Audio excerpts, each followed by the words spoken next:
जमलेल्या माझ्या तमाम मराठी बांधवांनो, भगिनींनो आणि मातांनो,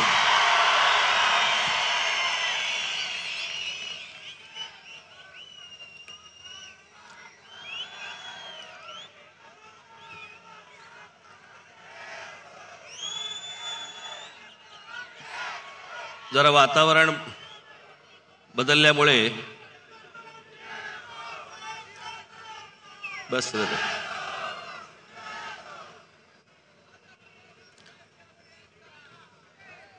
काल परवाकडे थोडीशी सर्दी झाली, त्या दिवशी खोकला झाला.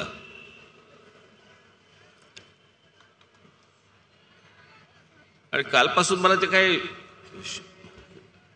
त्याच्यात काय मी एकटाच जातो अशाला बाहेर तुम्ही सगळेच जण गेले असेल. ज्या शिंका सुरू झाल्या, मी म्हटलं सर शंका व्यक्त करू का शिंका व्यक्त करू, मला तेच कळेना. एखादी मध्ये आली तर जरा माफ करा.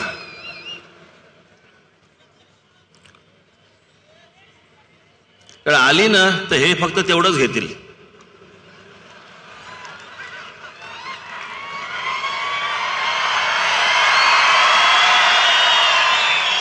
और ये देखिए क्या हो गया, अक्षय चालू आपलं यांचं. आज गुढीपाडव्याच्या निमित्तानं मी तुम्हाला सर्वांना मी मनपूर्वक शुभेच्छा देतो. हे नवीन वर्ष तुम्हा सर्वांना सुखाचं, समृद्धीचं, आनंदाचं, भरभराटीचं, वैभवशाली, सत्तेचं आणि मोदी मुक्त भारताचं जाओ, एवढीच फक्त एक इच्छा व्यक्त करतो.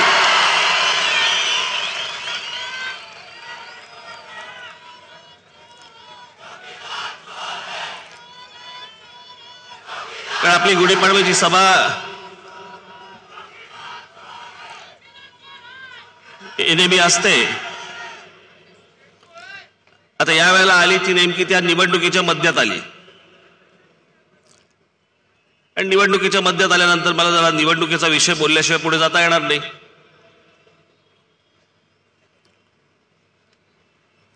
खरं तर पुढच्या काही दिवसांमध्ये माझ्या जवळपास महाराष्ट्रभर एक 8 ते 10 सभा आहेत.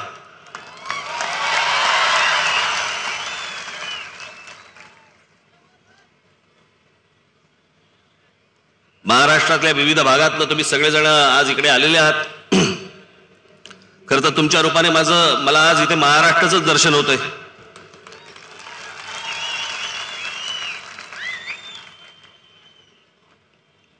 आणि साधारणपणे 11-12 तारखेला मी दौऱ्यावरती निघीन. कारण प्रत्येकाच्या तारखा वेगळ्या आहेत. कोणाचं 11 तारखेला संपतंय मतदान आहे, कोणाचं 18 तारखेला आहे, कोणाचं 23 तारखेला आहे, कोणाचं 29 तारखेला आहे.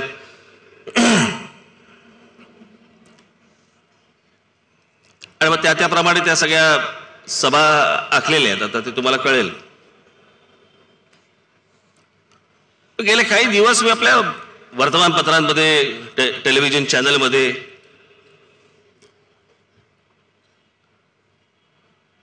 आणि कुजबुज त्याच्यामध्ये हे भाजपाची चालते ना, कुजबुज काय करत असतात माहित नाही मला. राज ठाकरेला काँग्रेसवाले आणि एनसीपी वाले वापरून घेत आहेत. इतका येणार नाही मी.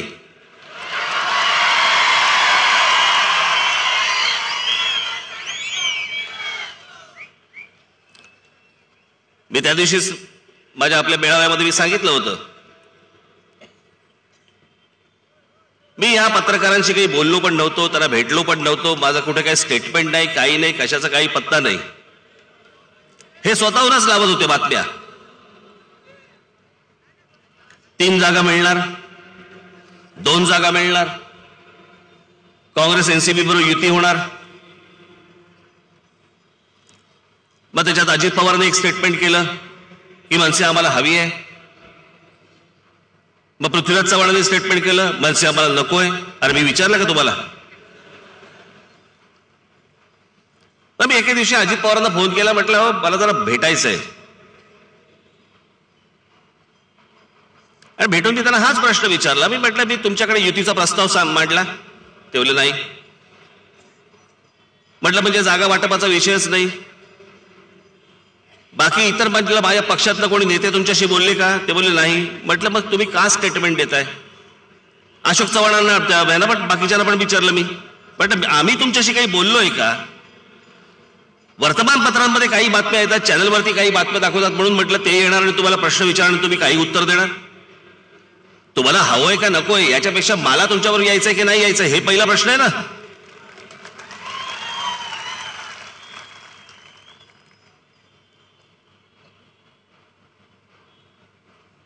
ही निवडणूक न लढवता महाराष्ट्रभर प्रचार करणं, हे आज जे देशावरती जे संकट आलेलं आहे दोघांचं, नरेंद्र मोदी आणि अमित शहा या दोन माणसांचं या देशावरती जे आलेलं संकट आहे हे दूर होण्यासाठी म्हणून जेवढे प्रयत्न करता येतील तेवढे राज ठाकरे प्रयत्न करणार. त्याचा जर फायदा काँग्रेसला आणि एनसीपीला झाला तर झाला, आणि महाराष्ट्रामध्ये फायदा व्हायचा असेल तर तो त्यांनाच होईल. इथे काय तेलुगू देसम आहे का तृणमूल काँग्रेस आहे का इतर कोणी आहे? इथे महाराष्ट्रामध्ये काँग्रेस आहे आणि एनसीपी आहे. माझ्या प्रचाराचा जर समजा फायदा हा त्यांना होत असेल, कारण काँग्रेस हा राष्ट्रीय पक्ष आहे आणि भाजपाचे लोक निवडून येता कामा नयेत, त्यांच्या सहकारी पक्षाचे लोक निवडून येता कामा नयेत. याच्यासाठी जर समजा मी बोलणार असेल, प्रयत्न करणार असेल तर लगेच घरंगळत गेले. मलाही काही आमच्या जवळच्या काही लोकांनी मला विचारलं, मग ते काँग्रेस एनसीपीचं ते लोक बोलतायत. मी म्हटलं ज्या ज्या वेळेला देश संकटात आलेला आहे ना, मी तुम्हाला एक उदाहरण देऊन सांगतो तुम्हाला. 71ला ज्या वेळेला इंदिरा गांधींनी ज्यावेळेला फाळणी केली आणि बांगलादेश निर्माण केला, त्यावेळेला इंदिरा गांधींना पाठिंबा कोणी दिला होता की तुम्ही करता हे योग्य करताय, देशावरती आज संकट आहे आणि अशा वेळेला तुम्ही हा देश वेगळा करतात, अशा वेळेला पाठिंबा कोणी दिला होता? तर RSSने पाठिंबा दिला होता. इंदिरा गांधींना, काँग्रेसला पाठिंबा दिला होता. जे जुने जाणते जे कोणी RSSची लोक असतील, भाजपाची लोक असतील, त्यांना एकदा विचारा.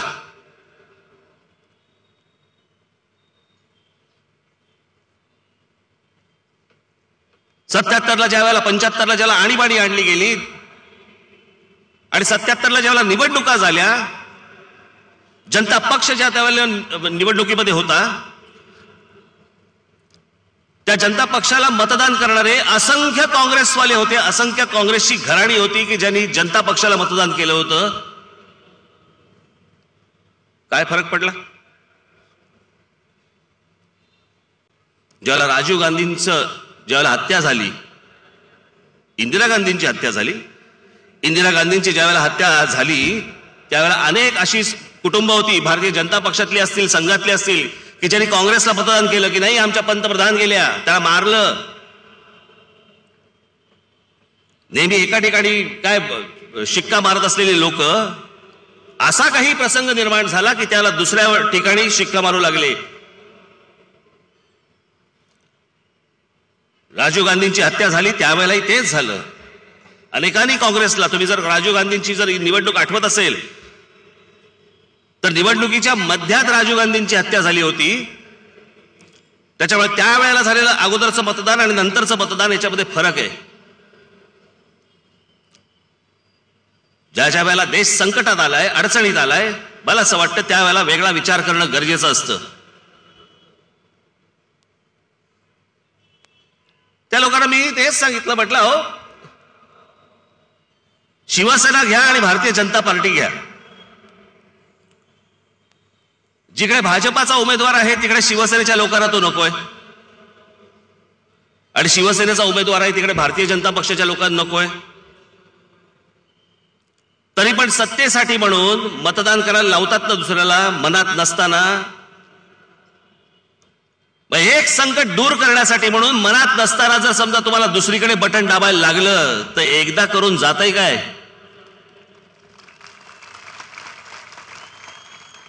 गंमत म्हणजे मी दुसरीकडे आजपर्यंत मतदान केलेलं नाही,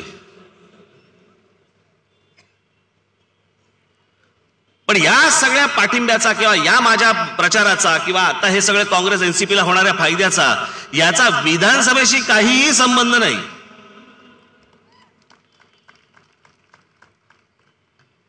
ही आता परिस्थिती आता अशी आहे आणि त्या परिस्थितीनुसार घेतलेला तो निर्णय.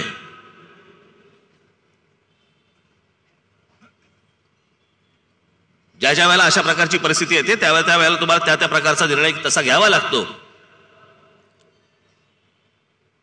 ज्यावेळेला काँग्रेसकडनं ज्यावेळेला प्रतिभाताई पाटलांचं नाव आलं राष्ट्रपती पदासाठी,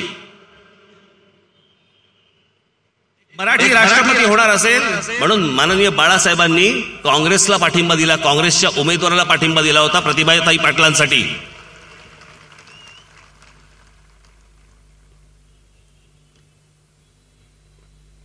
त्या त्या वेळेच्या त्या त्या परिस्थितीनुसार त्या ते निर्णय घ्यावे लागतात.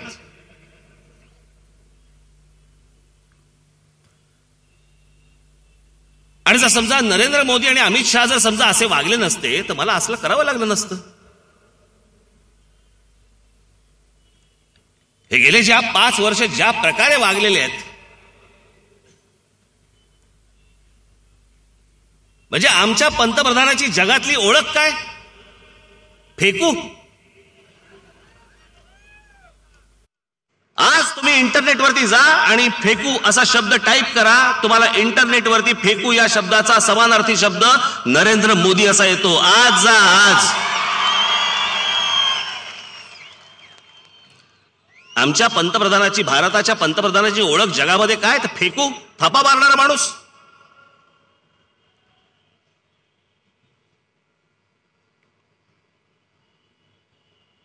आता पण बघा ते सगळं पुलवामा प्रकरण झालं, त्याच्यानंतर काय ते एअर स्ट्राईक झालं, त्याच्यानंतर काय ते पाकिस्तानचं आम्ही विमानच पाडलं.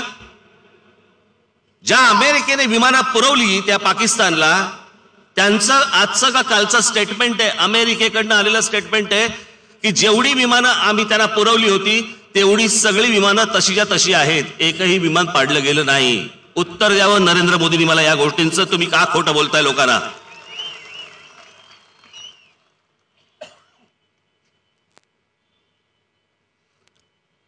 मला वाईटही वाटतं आणि या गोष्टीचा रागही येतो मला. काय संधी मिळाली हो या माणसाला? नरेंद्र मोदी या माणसाला काय संधी मिळाली? इंदिरा गांधींच्या हत्येनंतर राजीव गांधींना ज्या प्रकारचं बहुमत मिळालं, त्याच्यानंतर 30 वर्षानंतर कुठच्या तरी एका व्यक्तीला किंवा एका पक्षाला बहुमत या भारतामध्ये मिळालं. आणि काय करून ठेवलं तुम्ही? पंतप्रधान होणं कुठच्याही देशाचं, खास करून भारताचं पंतप्रधान होणं, अहो किती आयुष्य गेली लोकांची. पंतप्रधान, या देशाचं पंतप्रधान व्हायचंय व्हायचंय व्हायचंय म्हणून गेली लोक.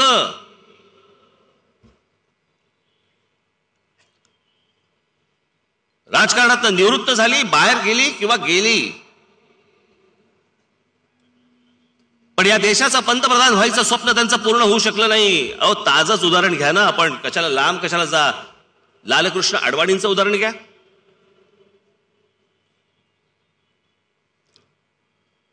दोन खासदार निवडून आले असताना ज्या माणसाने सगळा अख्खा पक्ष उभा केला, मोठा केला, सत्तेपर्यंत पक्ष आणला, मनात काय असेल त्यांच्या? मनात एकच गोष्ट होती, मला पंतप्रधान व्हायचे. नाही होऊ शकले.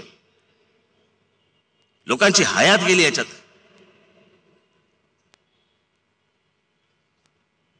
आणि नशिबाने या नरेंद्र मोदी या माणसाला ही सगळी संधी मिळाली, बहुमतामध्ये मिळाली. त्याच्यानंतर हा माणूस देशाशी खोटं बोलत राहिला.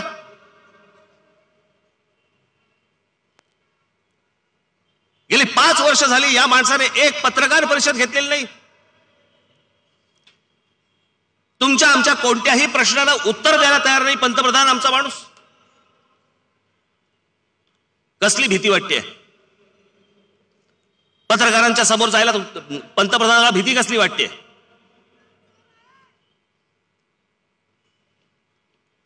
ते काही महत्वाचा प्रश्न विचारतील म्हणून त्याची भीती वाटते, म्हणून 5 वर्ष तुम्ही पत्रकारांच्या समोर नाही गेलात.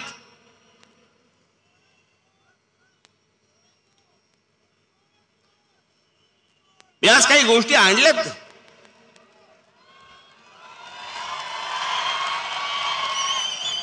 तेवढ्यासाठीच हे स्क्रीन लावलेत. माझं भाषण दाखवायला स्क्रीन नाही लावलेत तुम्हाला.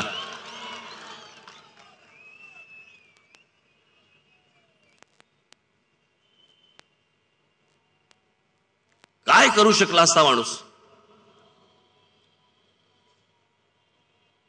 मला आठवतंय ते पंतप्रधान व्हायच्या अगोदर मी एके दिवशी रतन टाटा म्हणाले म्हणून मी गुजरातमध्ये गेलो होतो. गुजरात फिरत असताना बघितलं ठीक ठीक होतं सगळं.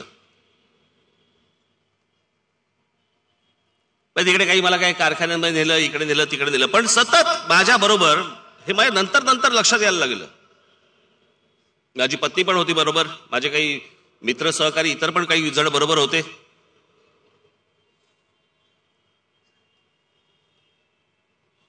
आणि सतत माझ्या बरोबर तिकडचा कोणतरी एक एसपी, तिकडचा कलेक्टर हे सतत माझ्या बरोबर असायचे. ब्रेकफास्टच्या वेळेला असायचे, जेवायच्या वेळेला बरोबर असायचे आणि ते सतत एकच गोष्ट बोलायचे की मोदी काय काम करतात, मोदी असं करतात, मोदी तसं करतात. मला कालांतराने म्हटलं प्रत्येक ठिकाणी एसपी बदलतो, प्रत्येक ठिकाणी कलेक्टर बदलतो, प्रत्येक ठिकाणी म्हटलं हे तेच तेच तेच तेच बोलतात. म्हटलं असेल. तिकडे काही कारखान्यांमध्ये मला घेऊन गेले, साधे कारखाने. गुजरातमध्ये माझी शेवटची जी पत्रकार परिषद झाली ती कदाचित युट्यूबवरती असेल, ती कधीतरी बघा. त्याच्यामध्ये मी तेव्हा पण म्हटलं होतं की सगळं गुजरात पाहिलं. मी गुजरातमध्ये बोललो होतो. मी म्हटलं की हे सगळं जरी पाहिलं तरी आमचा महाराष्ट्र हा सगळ्यात एक नंबरला इंडस्ट्रीपासून सगळ्या गोष्टींमध्ये. ते आता हळूहळू सुरू करतायत. पण त्यावेळेला जे स्वप्न दाखवलं, त्यावेळेला ज्या गोष्टी दाखवल्या, त्यावेळेला ज्या काही म्हणजे लोकांवरती जी काही छाप पाडली गेली, खोटी का असे ना त्याच्याला दाद द्यायला लागेल.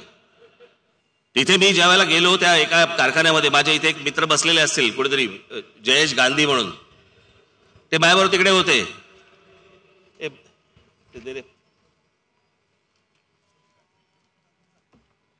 पेपरांट माझी. आणि त्यांनी मला असं बाजूला घेऊन मला सांगितलं, मला म्हणला साहेब हे काय बघतोय आपण, आपल्याकडे महाराष्ट्रामध्ये ह्याच्यापेक्षा प्रचंड आहे, हे आपण काय बघायला आलो इकडे. जयेश गांधी गुजराती आहे, पण त्याच्या बोलण्यातलं वाक्य काय होतं, हे काय बघतोय आपण इकडे, आपल्याकडे महाराष्ट्रामध्ये ह्याच्यापेक्षा प्रचंड आहे.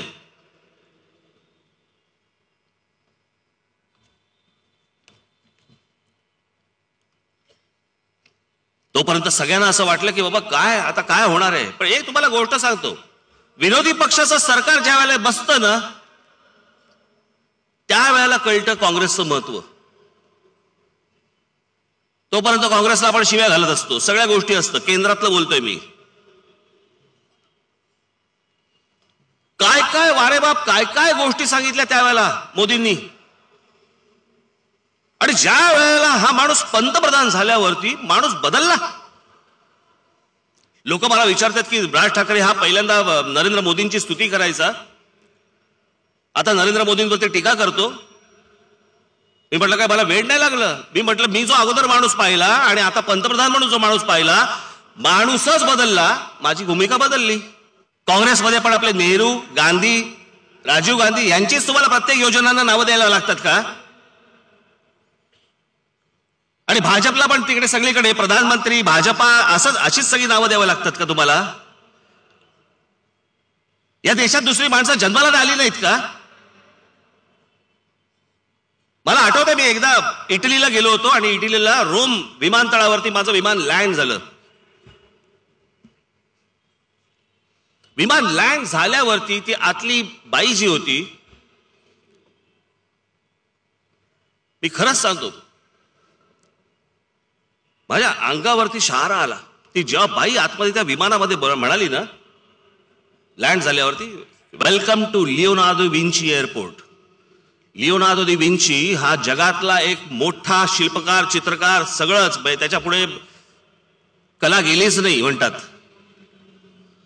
एका चित्रकाराचं नाव विमानतळाला द्यायची आमच्याकडे देतात का.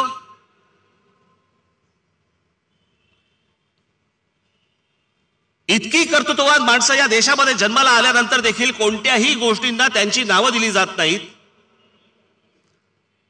रस्त्याला नावं दिली जात नाहीत. हे आले की यांच्या नावाच्या योजना, हे आले की यांच्या नावाच्या योजना. याच्या पलीकडे माणसं नाहीत का या देशामध्ये? एवढे चित्रकार होऊन गेले, इतके आर्किटेक्ट्स होऊन गेले, इतके इंजिनियर्स होऊन गेले, इतके शास्त्रज्ञ होऊन गेले.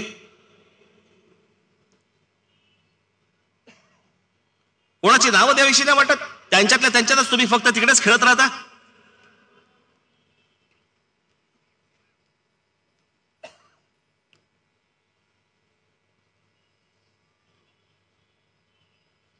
या आधार कार्ड जे आता तुम्हाला मतदानाच्या वेळेला मागतील, बरोबर ना? या आधार कार्डाबद्दल आता नरेंद्र मोदी काय म्हणाले होते पंतप्रधान झाल्यावरती, आणि पंतप्रधान व्हायच्या आधी काय म्हणाले होते, हे एकदा तुम्ही स्वतःच्या डोळ्यांनी आणि कानाने ऐका आणि डोळ्यांनी बघा.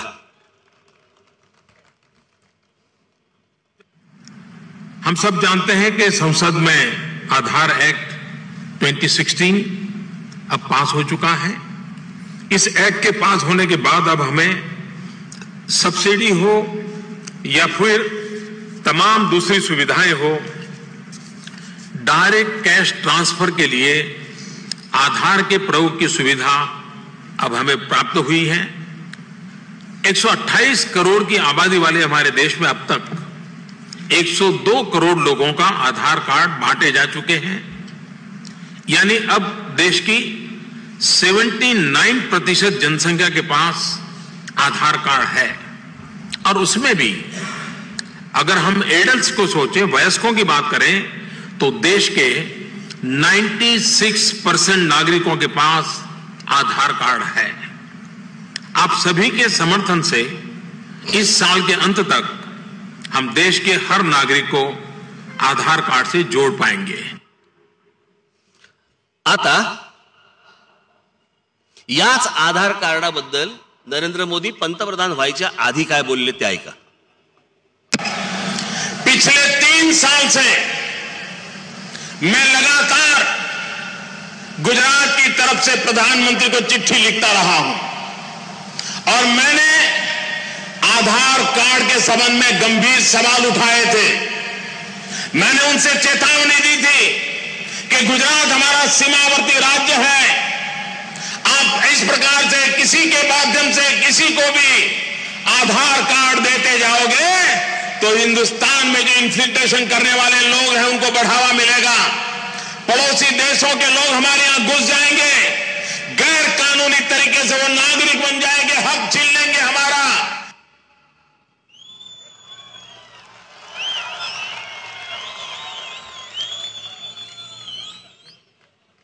बाहेरच्या देशातली लोक आत घुसतील, आतमध्ये आतंकवाद होईल.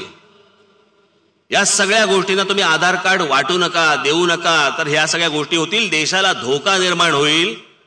मग हे पंतप्रधान झाल्यानंतर त्यांनी आधार कार्ड काढलं, याचं उत्तर मला पंतप्रधान नरेंद्र मोदी यांनी द्यावं. जर शंका तुम्हालाच होती तर तीच योजना तुम्ही, जे काँग्रेसचे लोक आणत होते, तीच योजना तुम्ही परत का आणलीत?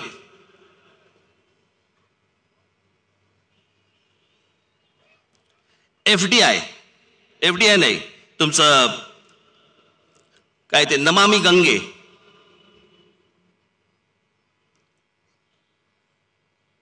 गंगा साफ करणार होते, किती 20,000 कोटी रुपये कुठे गेले माहित नाहीत. त्या तिथे एक त्यांचं नाव काय, ते अग्रवाल, ते तिथे उपोषणाला बसले होते 111 दिवस. आहे का त्यांचा फोटो? हे 111 दिवस उपोषणाला बसले होते. आणि उपोषणाला इतका बुजुर्ग माणूस हा, तिथे 111व्या दिवशी त्यांचं निधन झालं. इतक्या दिवसामध्ये पंतप्रधानांना त्यांना भेटावंसं देखील वाटलं नाही की तुमचं म्हणणं काय ते एकदा मला कळू देत. हे कुठे चाललंय? हे वाराणसीमध्ये पंतप्रधान नरेंद्र मोदी यांच्या मतदारसंघात चाललंय. आणि हे ज्या दिवशी गेले त्या दिवशी पंतप्रधान नरेंद्र मोदींनी ट्विट केलंय, त्याला श्रद्धांजली वाहिली. इतक्या दिवसात जाता नाही आलं, त्याला भेटता नाही आलं, ते काय म्हणतायत हे ऐकता नाही आलं.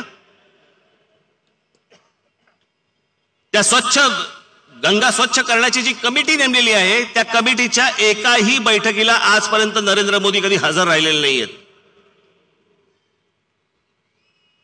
कशासाठी आणल्या या योजना, कोणासाठी आणल्या या योजना?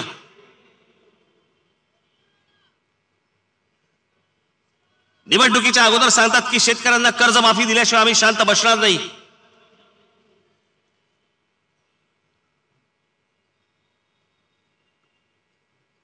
आजची देशामधली जर परिस्थिती पाहिली, या सगळ्या तुमची नोट बंद केली, नोटा बंद केल्या. देशात एखाद्याला आलेला झटका हे काही देशाचं धोरण नाही होऊ शकत. तुम्हाला एके दिवशी रात्री वाटलं की नाही नोटा बंद केल्या पाहिजेत, जे आरबीआयच्या गव्हर्नरला माहिती नाही, तुमच्या मंत्रिमंडळाला माहिती नाही, मंत्रिमंडळाला आतमध्ये बसवलं, त्यांच्याकडनं मोबाईल त्यांचे फोन काढून घेतले गेले की हे बातमी बाहेर देऊ नयेत म्हणून. इतका अविश्वास स्वतःच्या मंत्रिमंडळावरती असताना बाहेर जातात आणि सांगतात की मी आजपासून नोटा बंद करून टाकल्या. आजची देशातली परिस्थिती काय?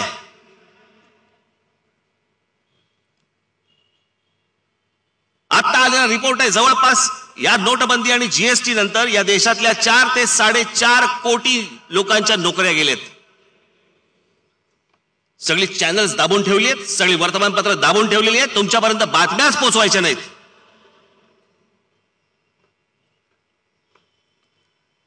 मी गेल्या गुढीपाडव्याच्या सभेमध्ये मी सांगितलं होतं तुम्हाला की हीच गोष्ट ॲडॉल्फ हिटलरने केली होती, हीच गोष्ट केली होती. सगळ्या गोष्टी बंद करून टाकल्या होत्या. लोकांपर्यंत सत्य परिस्थिती पोहोचतच नव्हती, तो लोकांपर्यंत जातच नव्हतं. नशीब आज तो सोशल मीडिया आहे म्हणून तुमच्यापर्यंत काही गोष्टी पोहोचतायत तरी, नाही तर काय भीषण परिस्थिती असती विचार करा या गोष्टींची.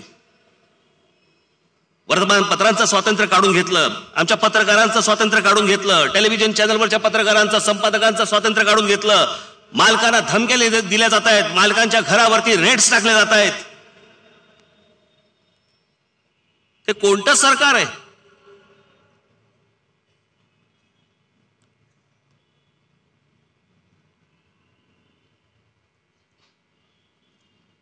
मला समजत नाही काय चाललंय. आणि तुम्हाला आठवत असेल तर म्हणून मी म्हटलं होतं 4 वर्षापूर्वी म्हटलं होतं की निवडणूक जिंकण्यासाठी म्हणून नरेंद्र मोदी पुन्हा एखादी युद्ध सदृश परिस्थिती निर्माण करतील, आणि ती त्यांनी केली. पुलवामाचा हल्ला झाला. कसा झाला? आरडीएक्स आले कुठून? काँग्रेसचं सरकार असताना हेच नरेंद्र मोदी विचारत होते की मी पंतप्रधानांना विचारतोय, मनमोहन सिंगांना विचारतोय की ही शस्त्र येतात कुठून, हा आरडीएक्स येतो कुठून? सीमा तर आपण बांधलेल्या आहे, सीमांवरती आपलं संरक्षण असतं, आपली लोक असतात, मग हे सगळं येतं कुठून? हाच प्रश्न नरेंद्र मोदी तुम्हालाही आहे. आरडीएक्स आला कुठून?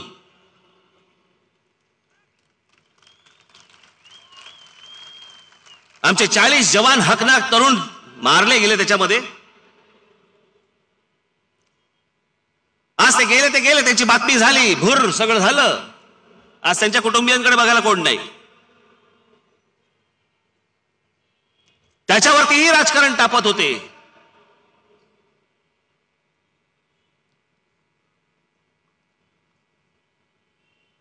मी स्वतः त्या सैनिकांना एकदा भेटलोय. मला कल्पना नव्हती, मी कधी माझ्या आयुष्यामध्ये मी कधी त्याच्या अगोदर मी कधी काश्मीरला गेलो नव्हतो. तर मी एकदा काश्मीरला गेलो, तिथे काहीतरी ते एक गंडोला का काहीतरी अशी एक जागा आहे, तिथे गेलो. वरती गेलो तिथे, तर आम्ही उतरलो त्या काय केबल कार बंद वरती, आणि तिथे एक आपले जवान सैनिक तिथे उभे होते. मग थोडी इकडची तिकडे माहिती काढली, कारण ते तसे बोलत नाहीत कोणाशी. माहिती काढल्यानंतर कळलं त्यातले 2 जण आपल्या साताऱ्याचे होते. आपल्या साताऱ्याचे खूप सैनिक आहेत. सातारा सांगली या पट्ट्यामधले खूप सैनिक आहेत, सैन्यात.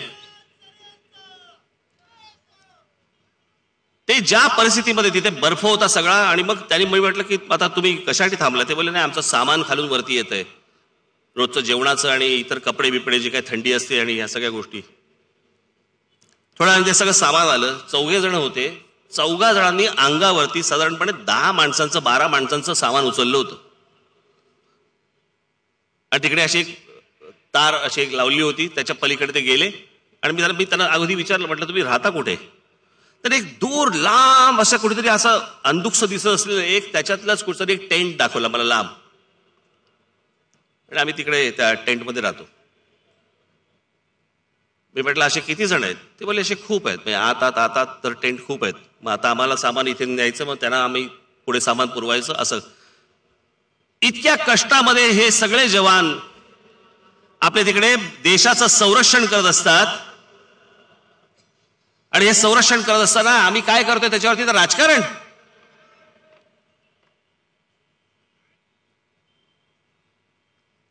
याच काश्मीरमध्ये त्या महबूबा मुफ्ती बरोबर भारतीय जनता पक्षाला युती करताना लाज नाही वाटली.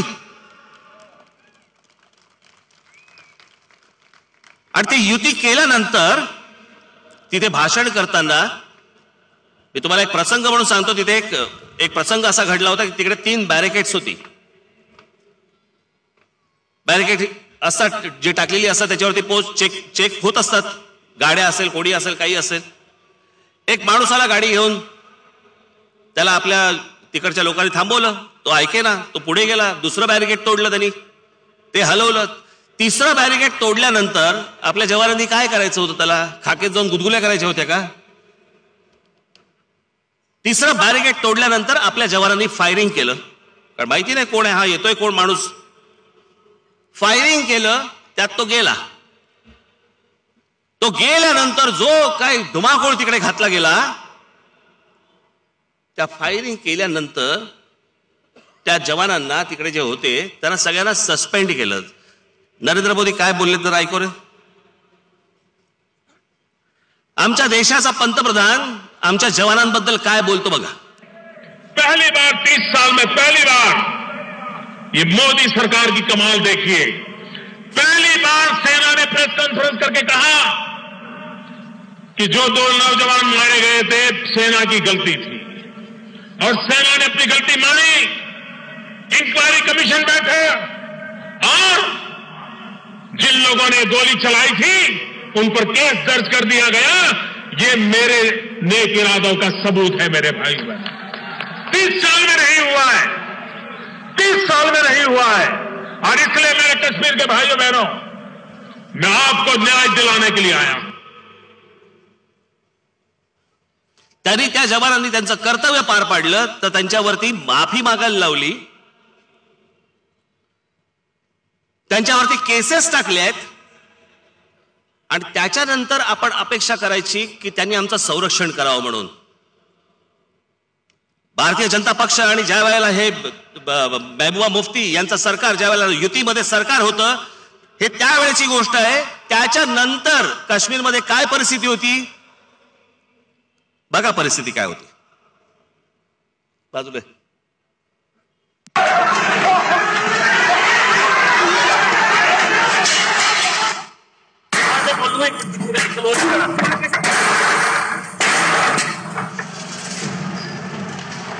पोलिसांच्या गाड्या.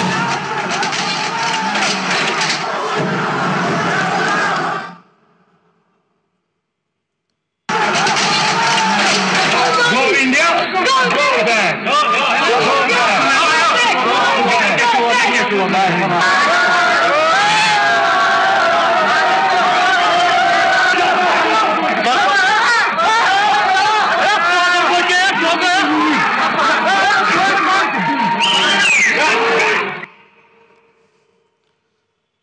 आमच्या जवानांवरती हात उचलण्यापर्यंत पाळी आली.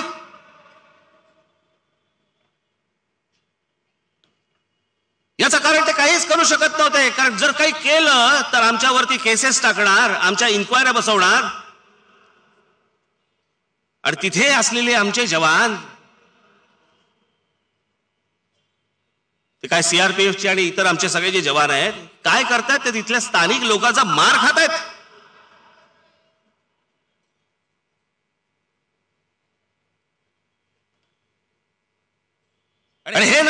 सांगा होते मनमोहन सिंगांना लव लेटर भेजना बंद करो. तुम्ही कशाला केक खायला गेलात तिकडे? नवाज शरीफने बोलवलं होतं का तुम्हाला? गेट क्रॅशर हवेत वाटलं की अरे नवाज शरीफचा वाढदिवस आहे, चला वळवा विमान. वळवा विमान, तिथे जाऊन केक कापला, केक भरवला, बिर्याणी खाल्ली, यांच्यासाठी वेज केली असेल.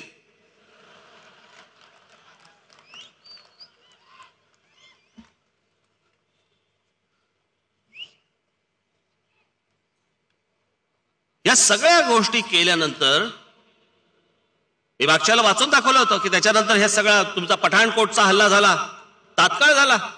मोदी वाढदिवसाला गेले आणि त्याच्यानंतर काही दिवसातच पठाणकोटचा हल्ला झाला. त्याच्यानंतर काही दिवसांनी उरी झालं आणि त्याच्यानंतर हा पुलवामा झाला.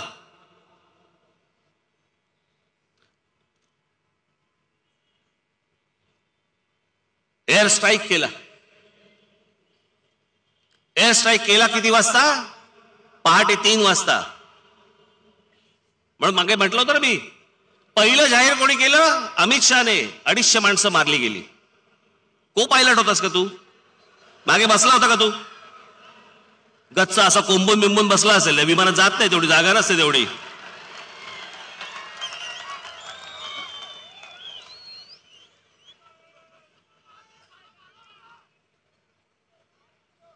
कुठून कळलं तुम्हाला? एअरफोर्सचे चीफ येऊन सांगतात की आमच्याकडे आकडा नाही. भाजपला कुठून कळला आकडा? आणि आमचा अभिनंदन पायलट कप्तान आमचा तिथून सुटला. 200-250 सोडा, 10 माणसं मारली असती ना तरी आमचं अभिनंदन परत येत नसता.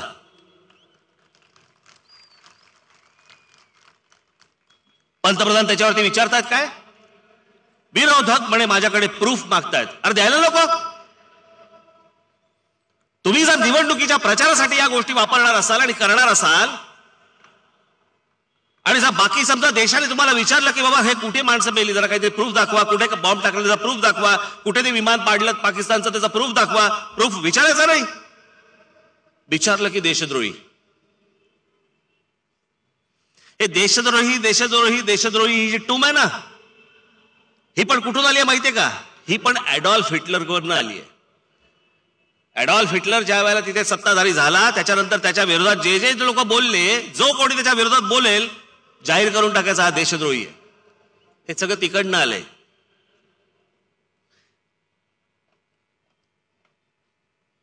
सगळं इकडून तिकडून तिकडून तिकडून घ्यायचं. ही जे अच्छे दिन आएंगे ही जी घोषणा आहे ना, अच्छे दिन आएंगे, 1944च्या सुमारासमध्ये जे रुझवेल्ट होते ना त्यांच्या वडिलांची ही घोषणा होती. अमेरिकेचे प्रेसिडेंट असताना happy days are here again.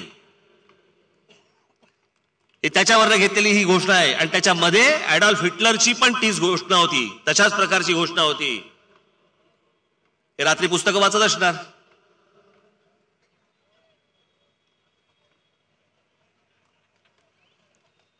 काय म्हणून मला सांगा ना. आता पंतप्रधान भाषण करतायत आता देशभर. एका प्रश्नाचं उत्तर, एका योजनेबद्दल ते बोलायला तयार नाहीयेत. नोटबंदीबद्दल काय झालं सांगायला तयार नाहीयेत. मेक इन इंडियाचं काय झालं बोलायला तयार नाहीयेत. स्टार्टअप इंडियाचं काय झालं सांगायला तयार नाहीयेत. इतकी बेरोजगारी वाढली त्याचं काय झालं सांगायला तयार नाहीयेत. नोटबंदी केली त्याच्यानंतर 99.3% पैसे परत आले बँकांमध्ये, आरबीआय मध्ये परत आले, त्याच्याबद्दल खुलासा द्यायला तयार नाहीयेत. कुठे काय झालं काय बरं जरा सांगा. हेच नरेंद्र मोदी बोलले होते ना. नोटबंदी जर समजा फसली, मला 50 दिवस द्या. ही जर फसली तर देशातल्या कोणत्याही कोपऱ्यामध्ये कुठच्याही चौकामध्ये तुम्ही मला द्याल ती सजा मी भोगायला तयार आहे. 4.5 कोटी लोक बेरोजगार झाले या एका नोटबंदीमुळे. कुठचा चौक तुम्हीच ठरवा आणि आम्हाला सांगा.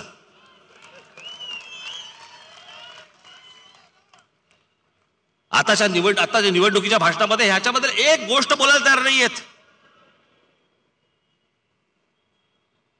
आता सगळीकडे जातात त्याला वेगळ्याच काहीतरी गोष्टी बोलतायत, हिंदू कार्ड, हे कार्ड, ते कार्ड, एक गोष्ट बोलायला तयार नाहीत.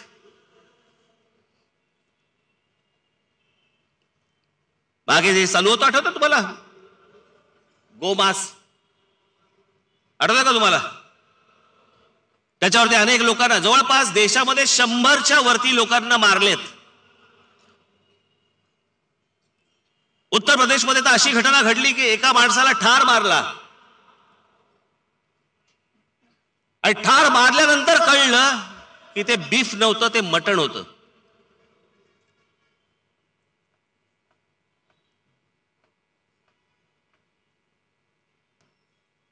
मी तुम्हाला आता ह्या भारतीय जनता पक्षाच्या कारकिर्दीतली गेल्या 5 वर्षातली त्यांच्या राज्यामधली गायींची परिस्थिती फक्त मी तुम्हाला फोटोद्वारे दाखवतो, तेवढी फक्त बघा तुम्ही. फोटो दाखवते. राजस्थानमध्ये 70,000 गायी मेल्यात अन्न न मिळाल्यामुळे. छत्तीसगडमध्ये हा बीजेपीचा एक माणूस आहे, त्याचं हे शेल्टर आहे, तिथे मेल्यात.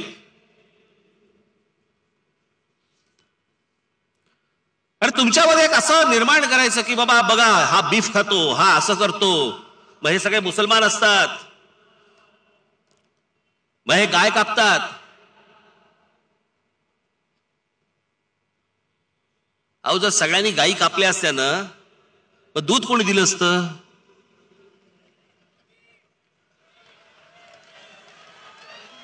तू बोलू शकतो, मी नाही बोलू शकत इकडे. मला ऐकू आलं बरोबर.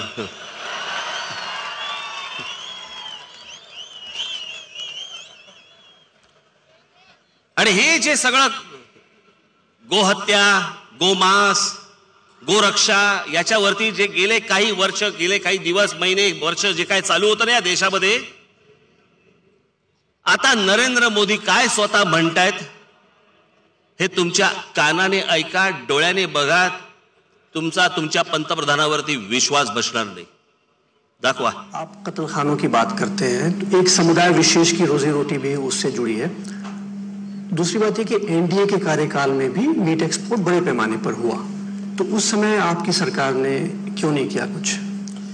मैं देखूंगा उस समय उनके क्या प्रॉब्लम थे, मैं देखूंगा, लेकिन इन दिनों स्थिति गंभीर होती गई.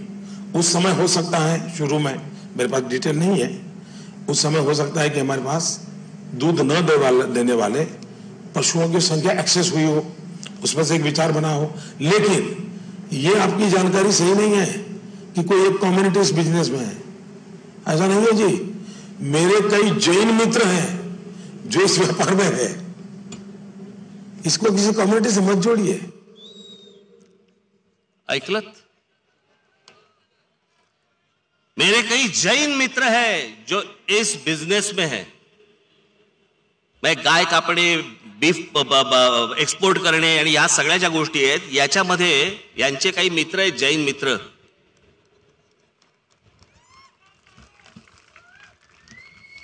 मग कशासाठी अख्ख्या देशभर गोंधळ घातलात? जी माणसं मारत होती लोकांना, जे कापत होती लोकांना, त्यावेळेला पंतप्रधान का नाही बोलले? त्यांनी का नाही या गोष्टी थांबवल्या?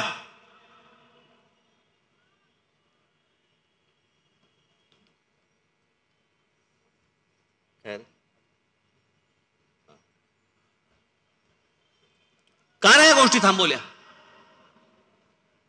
कुठे घेऊन जायचा होता भारत तुम्हाला?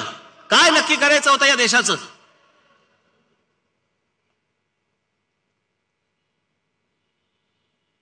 मागे त्यांनी एक भाषण केलं होतं,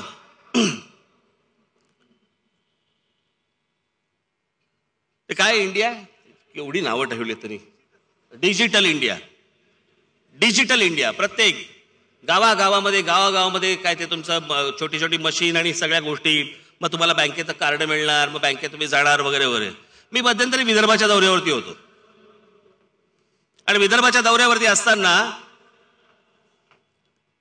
एकदम अचानक आम्हाला कळलं की इथे आम्ही एका गावापाशी आलोय. त्या गावाचं नाव आहे हरिसाल. हे गाव पंतप्रधान नरेंद्र मोदी यांनी मला असं वाटतं लाल किल्ल्यावरनं भाषण करताना पहिलं जे डिजिटल गाव करायचं म्हणून जे जाहीर केलं होतं ते हरिसाल होतं. त्या हरिसालमध्ये माझ्याबरोबर संदीप देशपांडे होते, आमचा संतोष धुरी होते. मी म्हटलं जरा जा रे, म्हटलं जरा माहिती करून या काय काय पोहोचलंय तिथे.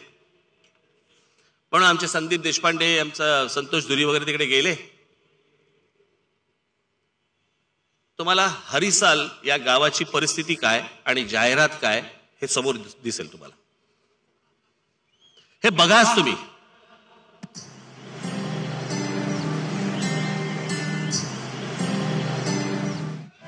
स्कूल में आपको टैब मिला है क्या छुटाना? नहीं स्कूल की तरफ से टैब मिला है? नहीं कंप्यूटर है फिर सिखाते नहीं. कंप्यूटर है सिखाते नहीं है. डिजिटल विलेजच्या आरोग्य केंद्रामध्ये आलेलो आहोत. पण मुळातच या आरोग्य केंद्रात डॉक्टरच उपलब्ध नसल्यामुळे टेलिमेडिसिन सध्या गेली 4 महिने झाले बंद आहे असं इथल्या मेडिकल ऑफिसरने सांगितलेलं आहे. आपण आता हरिसाल गावातल्या हेल्थ सेंटर मध्ये आलेलो आहोत. हेल्थ सेंटर तुम्ही त्याची अवस्था बघताय, त्याची भिंतही पडलेली आहे. एक दाखवावी जिम आहे इकडे डिजिटल इंडियाची, हे दाखवण्याकरता ही योजना आहे असं दिसतंय इकडे. या जिमच्या बाजू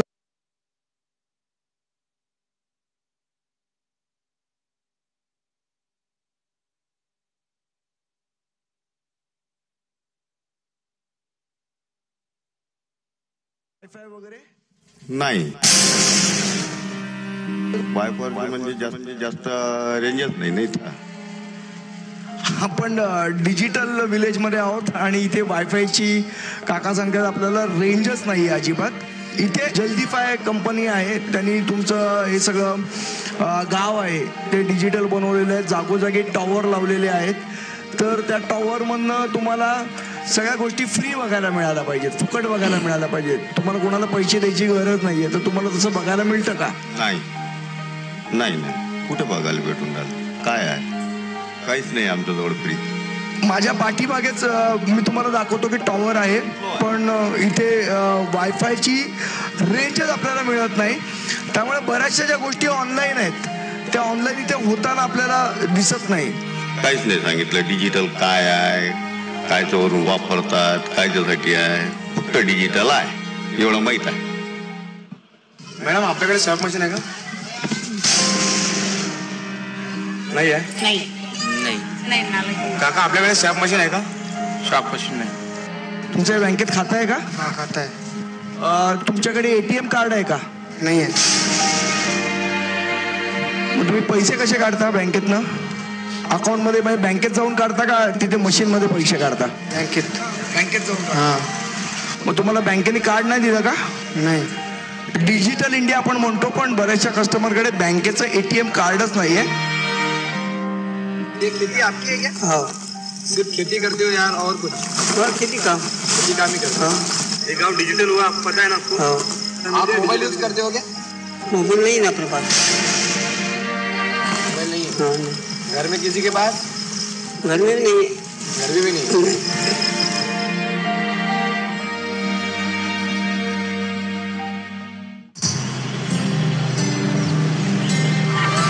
आज गावातील प्रत्येक शाळा, आरोग्य केंद्र डिजिटल झाली. एवढंच काय, लोक ऑनलाईन व्यवहार करतायत. सुख समृद्धीचं फळ आणि हरिसल मध्ये होऊ शकतंय तर देशात ही सरकारची जाहिरात. हरिसाल झालं डिजिटल. आता तुम्हाला गंमत दाखवतो. हा मुलगा आहे ना, या जाहिरातीतला मुलगा आहे ना, हा मॉडेल पण आम्हाला सापडला. पुढे चालू करा. नवी प्रगती होऊ शकते हेच सरकारने सिद्ध केले. आनंदाचं वाहे वार. हरिसालची जी डिजिटल विलेज इंडियाची ऍड आहे युट्यूबवर आपल्या सगळीकडे शासनाने जे प्रसारित केलेली ऍड आहेत, ऐका ऐका, मॉडेल आपल्याला इथे सापडलेले आहेत. तुम्ही काय सांगाल? तुम्ही ऍड केली, मी लाभार्थीची ऍड केलेली, तुम्हाला खरोखर वाटतं की तुम्ही लाभार्थी झालात? सर त्याच्याबद्दल मला काहीच बोलायचं नाहीये. नाही, पण तुम्हाला लाभ मिळाला की नाही मिळाला? सर ते शासनालाच माहिती आहे मी कुठल्या वर्गाचा लाभार्थी आहे नाही आहे, ते त्यांनाच माहिती आहे.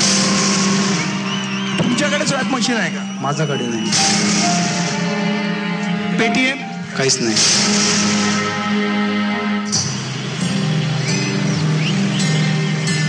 मी लाभार्थी होय, हे माझं सरकार. होय हे माझं सरकार.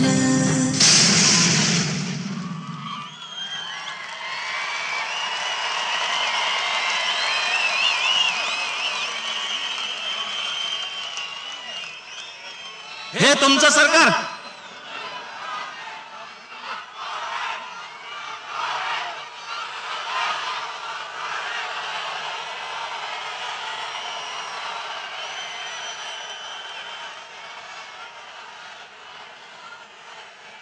लोकांना किती फसवायचं, किती लुटायचं, किती खोटं बोलायचं, याला काही मर्यादा आहेत की नाही?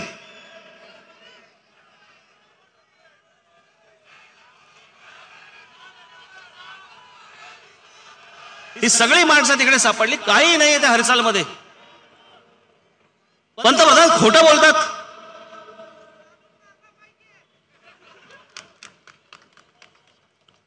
आणि या कोणत्याही प्रश्नांची उत्तरं भारतीय जनता पक्षातल्या मोदी तर येतच नाही, समोर तो भाग वेगळा. पण भाजपवाले पण येत नाहीत किंवा त्यांचे अंधभक्तही येत नाहीत. भक्त आले तर त्यांच्या समोर फक्त एक विषय असतो. मग काय समोरून काय विचारणार ते? नाही, बरोबर आहे तुमचं म्हणणं, बरोबर आहे, परंतु मग पर्याय काय याला विचारतात की नाही? 1947 साली ज्या वेळेला स्वातंत्र्य मिळालं त्याच्यानंतर महात्मा गांधी यांनी पंडित जवाहरलाल नेहरू यांना पंतप्रधान केलं. या देशाला पर्याय होता नाही. गांधी म्हणाले नेहरू नेहरू. देशाने ठरवलं होतं का? नाही. पंडित जवाहरलाल नेहरू गेल्यानंतर लाल बहादूर शास्त्री या देशाचे पंतप्रधान झाले. या देशाने ठरवले होते का? तो पर्याय होता का तुमचा? नाही. लाल बहादूर शास्त्री गेल्यानंतर इंदिरा गांधी या देशाच्या पंतप्रधान झाल्या. हा पर्याय होता का त्यावेळेचा? नाही. तुम्हाला विचारलं होतं का? नाही. आणि नंतर ज्यावेळेला मोरारजी देसाई ज्या वेळेला झाले, ते मोरारजी देसाई झाल्यानंतर मोरारजी देसाई हा या देशाचे पंतप्रधान होण्याचा हा तुम्हाला पर्याय होता का? नाही. काँग्रेसला आणीबाणीला विरोध म्हणून जनता पक्षाला पाठिंबा, या एका गोष्टीवरती मोरारजी देसाई पंतप्रधान झाले. तो तुमचा या देशाचा पर्याय होता का? नाही. इंदिराजींची हत्या झाल्यानंतर राजीव गांधी या देशाचे पंतप्रधान झाले. या देशाचा निर्णय होता का? तुम्हाला पर्याय होता का? नाही. राजीव गांधी गेल्यानंतर पी.व्ही. नरसिंहराव झाले, त्याच्यामध्ये चंद्रशेखर एक मध्ये होऊन गेले. देशाचा पर्याय होता? नाही. पी.व्ही. नरसिंहराव झाले, तुमचा पर्याय होता? नाही. नरसिंहरावानंतर ज्याला भारतीय जनता पक्षाचं ज्या वेळेला सरकार आलं, मी मगाशी तो विषय अर्धवट ठेवला मुद्दामून, हा मला विषय सांगायचा म्हणून, की 2 खासदारांपासून ज्या माणसाने लालकृष्ण अडवाणी या माणसाने 2 खासदारांपासून हा संपूर्ण पक्ष सत्तेपर्यंत आणला. सत्तेपर्यंत आणल्यानंतर अडवाणींना बाजूला करण्यात आलं आणि त्या आजूबाजूला कशाचा काही संबंध नसलेले अटल बिहारी वाजपेयी, मला त्यांच्याबद्दल आदर आहे, तो भाग वेगळा, पण अटल बिहारी वाजपेयी हा त्यावेळेचा पर्याय नव्हता. तो तुमचा पर्याय नव्हता. तो देशाचा पर्याय नव्हता. तुमचा पर्याय होता? नाही. आज कशाला पर्याय मागतोय? बरं, नरेंद्र मोदींनी ज्या प्रकारे देश खड्ड्यात नेऊन ठेवलाय त्याच्या अजून खाली खोल कोण नेणार आहे?